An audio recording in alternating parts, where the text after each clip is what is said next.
Today, on Pat's Car Garage, completing the electric fan conversion. My air conditioning system has been getting weaker over the years. This is the result of a couple of issues. The expansion valve has a very slow leak, which you can see by the buildup of AC oil around its connections, and the compressor is just dying of death. It's not pulling the low side low enough, and it's not pushing the high side high enough. Thusly, it will be replaced as well.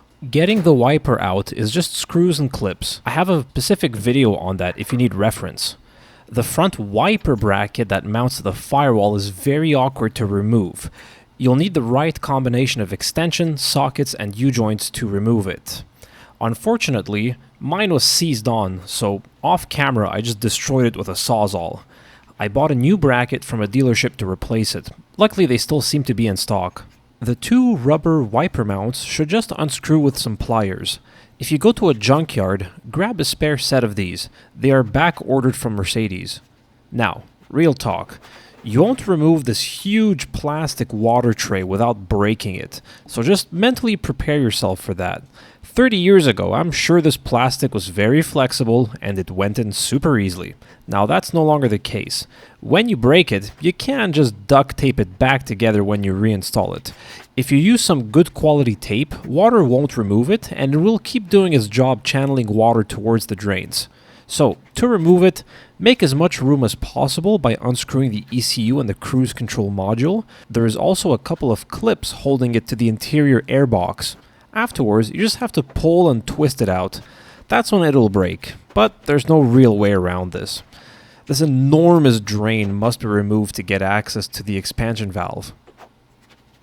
I tried to get a good shot of the expansion valve, but it is in a crowded spot. Basically, there will be 3 screws to remove. The first 2 hold the clips which press the lines into the expansion valve. Once those are out, you should be able to pull the lines out.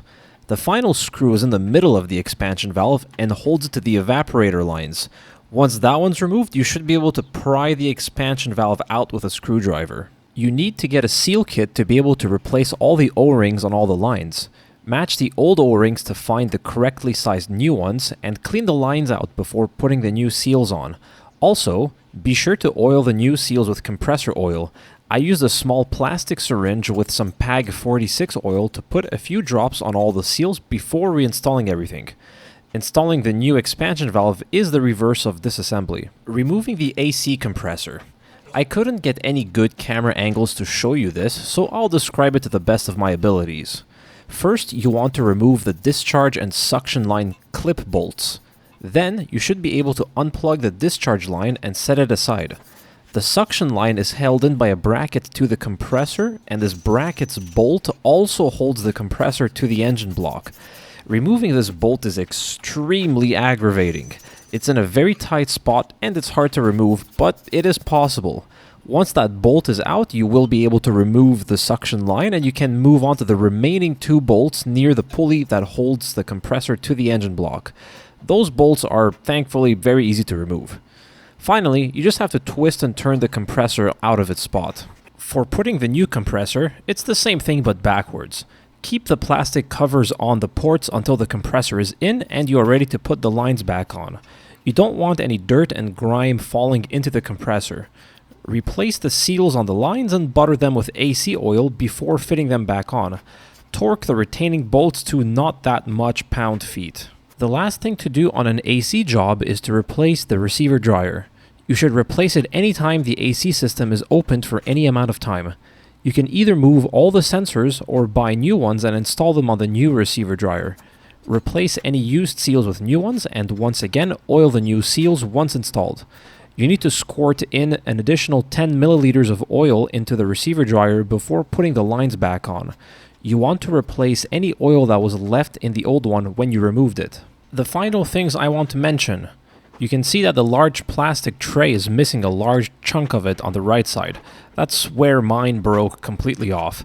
You will get cracks in other places, so feel free to fix those with your favorite plastic fixing methods, but that large piece I will just tape it back on afterwards. Honestly, this whole piece should have been designed to come apart in 3 sections with some rubber seals on the gaps to allow water to flow correctly. if these trays are available from the dealership, I won't buy a new one and I will save it for someone out there restoring a C36 or a C43. Duct tape is good enough to be a permanent fix on this car. Finally, just replace anything you may have loosened to remove the tray. Fit the plastic cover back on and then the air registers, and you're done.